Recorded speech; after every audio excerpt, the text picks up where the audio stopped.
રાણી લક્ષ્મીબાઈ છે. મારો જન્મ 19 નવેમ્બર 1828 ના રોજ વારાણસીમાં થયો હતો.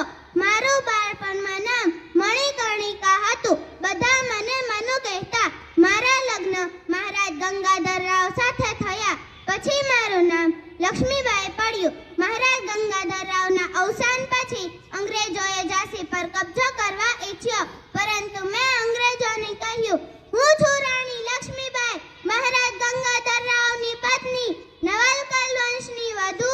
પ્રતિજ્ઞા લઉં છું, જ્યાં સુધી મારા શરીરમાં લોહી છે, જ્યાં સુધી મારા હૃદયમાં ધડકન છે, જ્યાં સુધી મારા શ્વાસમાં પ્રાણ છે, હું પૂરી નિષ્ઠાથી ઝાંસીની સેવા કરીશ. નહીં નમવા દઉં ઝાંસીનો સ્વાભિમાન, નહીં નમવા દઉં માતૃભૂમિનું મસ્તક. मैं अपनी झांसी नहीं दूंगी, नहीं दूंगी, नहीं दूंगी. जय हिंद, जय भारत. Thank you. ભારતના